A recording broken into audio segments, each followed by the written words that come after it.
Originally this video was 7 NBA pairs who once hated each other, but now it's 6 because the video was just way too long. Hope you guys enjoy. Here are 6 NBA star pairs who once hated each other, but then became teammates later on. Some became teammates for good, others were teammates for a game, but overall this video served as a way to show that even if 2 players in the league despise each other, don't think they can't be teammates one day. Before I start with the video, I would love if you guys could drop a like on this video and subscribe if you are new. That would be very much appreciated. Anyway, at number 1, Rajon Rondo and Dwayne Wade. Oh, dirty plays that you've seen him play in the past, so that's what it is. You've gone against Rajon in playoff settings for years. Hated him. The battles of the Heat and the Celtics, once the Big Three came to existence in the East, made this a rivalry.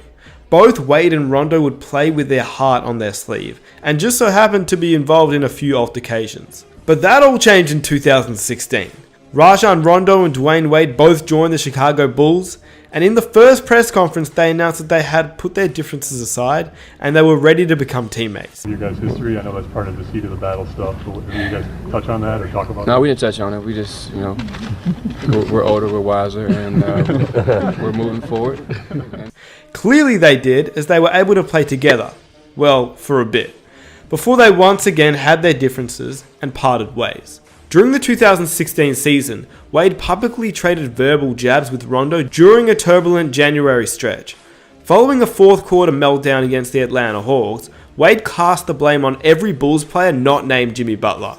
He said, and I quote, "I don't know if they care enough. I can look at Jimmy and say Jimmy is doing his job.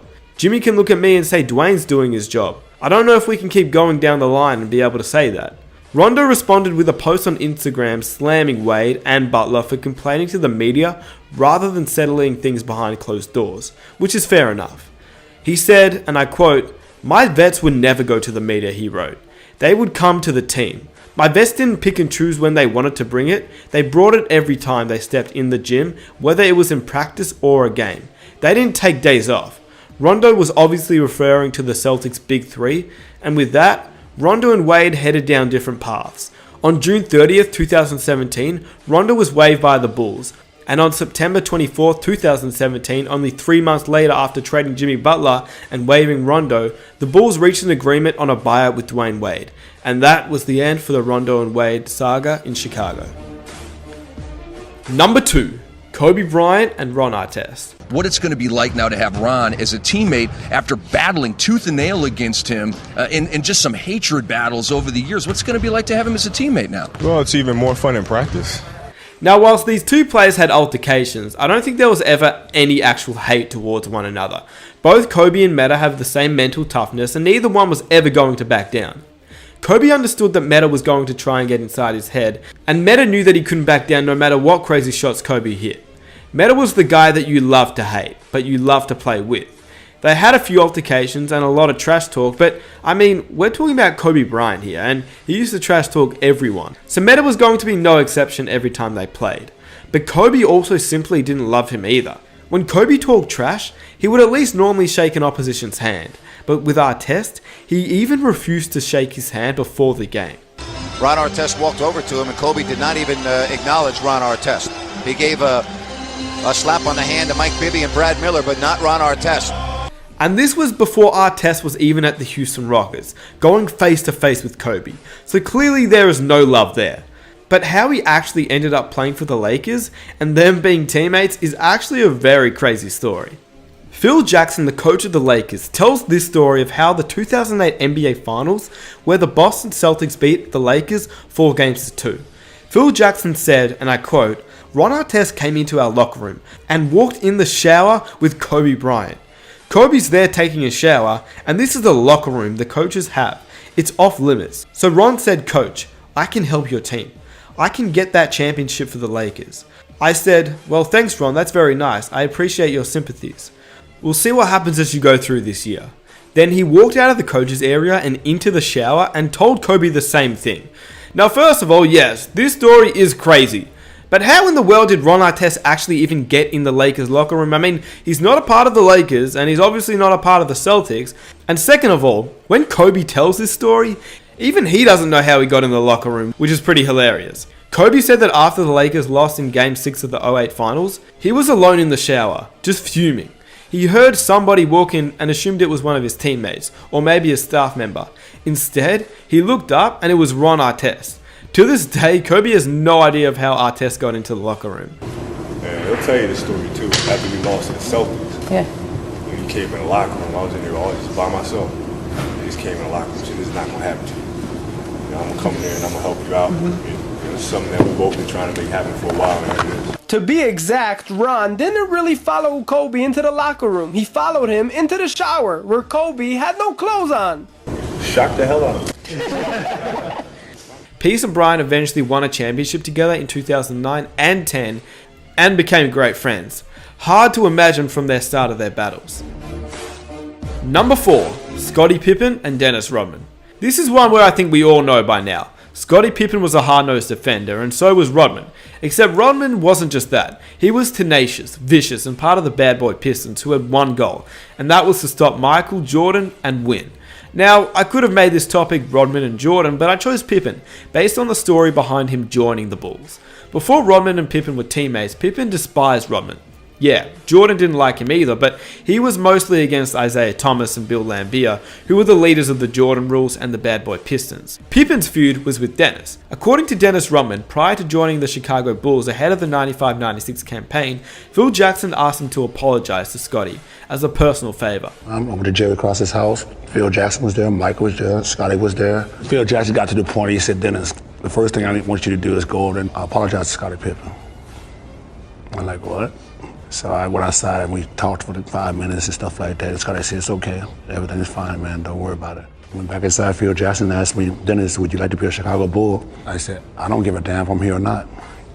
That was my answer. And then Phil Jackson said, "Congratulations, Chicago Bull." And that's how the deal got done. But in the end, the Zen Masters plan worked. They became teammates and they won 3 NBA championships with Rodman on the team. Number 5, LeBron James and Lance Stevenson. No, Lance just a little dirty, that's all. We all know this beef, but how did it really begin? LeBron was shooting a technical free throw. Lance was stirring the pot off the bench, putting his hands on his neck, and as we all know, the Reggie Miller choke sign as LeBron would miss. At this point, Lance had not even logged a single playoff minute and was not even close to coming into the game. But even from the sidelines, he was making the Heat and LeBron very annoyed. According to Danny Granger, he said this: "When I was in Indiana, and we had scuffles with the Miami Heat. Yeah, if you're only playing a few minutes a game, it's hard for you to go up and try to say something or, make waves. But you can. Juwan Howard, Udonis Haslem, Chris Anderson, none of them playing in hardly any minutes in the playoff series, came to our locker room looking for Lance Stevenson. That's a big no-no, right? It's a huge no-no. Yeah. Well, this was on an off day. Right. I got involved and words were exchanged and whatnot, but, it kind of, we stopped it and all. But the point I'm making with the story is the fact that was the leaders on their team. Those guys wasn't even playing a lot, but they were protecting LeBron, as far as they thought Lance had done something disrespectful to him, right. Which time? It was the choke situation, right, when he did the choking sign on the sideline. Which is pretty crazy. In Game 4, LeBron went off, and in Game 5, Lance got his first minutes of the series, in which this happened, intentionally, and proved by the wink from Dexter Pittman into the camera. In the end, the Heat won the series, and LeBron got his ring. But what happened to Lance after that? Well, in 2013, this was Lance's breakout season with Granger getting injured. By the time the 2013 Eastern Conference Finals came along, Lance was ready, well ready to irritate LeBron, because clearly he didn't learn anything from 2012. In Game 4 with Paul George in foul trouble, Lance begged his coach to let him guard LeBron, and we know what happened next. He stared him down, got in his head, and made him foul out of the game, in which the Heat would eventually lose, whilst Lance finished with 20 points himself. And that's pretty much the end of 2013. The Heat went on to win the series and back-to-back championships, but 2014 was the big one. Lance and the Pacers have both stepped up, and they were better than the year before. In fact, the Pacers had a better record than the Heat, and the rivalry was even bigger. Game 1 went to Indiana, Game 2 went to the Heat, but all people talked about was Lance flopping every time LeBron James touched him. Game 3 had LeBron finally show some irritation towards Lance. By Game 5, the Pacers against the wall, Lance turned into Psycho Lance. He joined the Heat huddle, and the famous blowing in the ear incident, which Larry Bird, who was the president of the Pacers, had had enough. He spoke to Lance after the game. Although his antics were crazy, did they work? Well, LeBron went for a career playoff low of 7 points, so maybe Lance was onto something here, as Indiana won. So in Game 6, Lance did what he said he'd do and tone it down a bit. But he still had some incidents. He managed to teabag LeBron underneath the basket, he returned the favour and touched LeBron's face, which he didn't like at all. Anyway, the Heat went on to win the series and Lance paid his respect to LeBron via Instagram. So, was that the end? Well, not quite.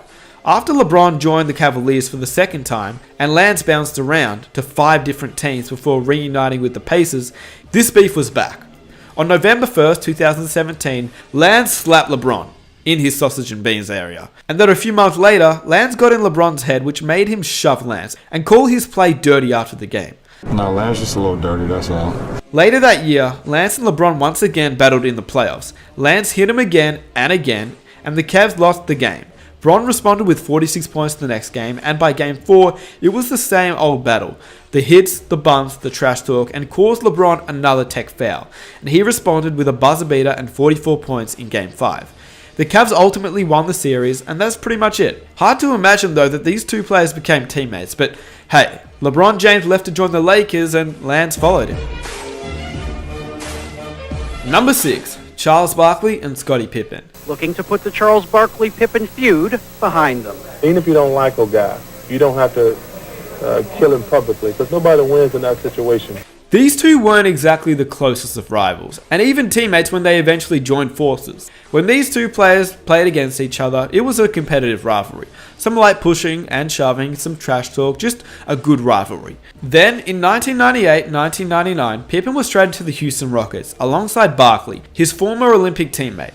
He was also teamed up with Hakeem, but there were chemistry problems right off the bat, especially with Barkley. And in 1999, when Pippen left the Houston Big Three fail to go to the Portland Trail Blazers, the 6-time NBA champion said he wanted to get away from Barkley's selfish and sorry fat butt. I wouldn't get Charles Barkley an apology at gunpoint, so he could never expect an apology. If anything, he owed me an apology for coming and play with his sorry fat butt. He's a very selfish guy. He doesn't show me the desire to want to win, and I probably should have listened to Michael a year ago when he said that Charles never will win a championship because he doesn't show any dedication. So yeah, I'd say the two probably aren't the closest of friends. And even before they were teammates, they always had a little bit of a rivalry anyway.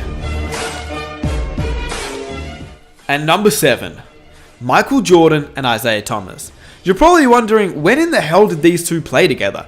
And for this final one, I'm making an exception, the All-Star Game. Because the feud between these two players is arguably the biggest hatred in NBA history.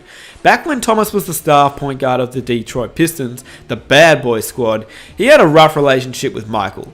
On the court, and both off the court too.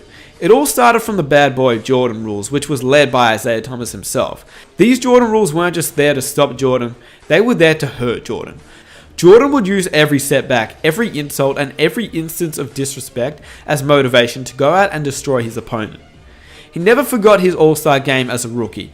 It was on this stage that Isaiah Thomas allegedly calls for a freeze-out game on Jordan. It was here that MJ started his distaste for the Piston point guard. I'm actually going to make an entire video on that topic, so stay tuned for that. And if you want to see that, be sure to leave a like. But the freeze-out game is where the hatred started. In 1991, however, things changed. The Pistons and the Bulls met in the Eastern Conference Finals once again, and the Bulls swept the series before winning the first of what would be 3 consecutive championships. The Pistons refused to shake the Bulls' hands, which was led by, once again, Isaiah Thomas. 4 months later though, the greatest team that was ever assembled in the 1992 Dream Team was being selected, and in the book, When the Game Was Ours, Magic Johnson relates that he, Jordan, and other players conspired to keep Isaiah off the Dream Team, and so when the Dream Team was being put together, Jordan said he would only play if Isaiah was not on the team. Alright, no Isaiah Thomas No Isaiah stuff. Thomas questions. Cool. The feud is basically over now as they're both retired, apart from the fact that Isaiah chooses not to acknowledge Jordan and at points has disrespected him on live television. The fact that these two players could have such a seeming hate for one another, both on the court and off the court, is pretty outstanding.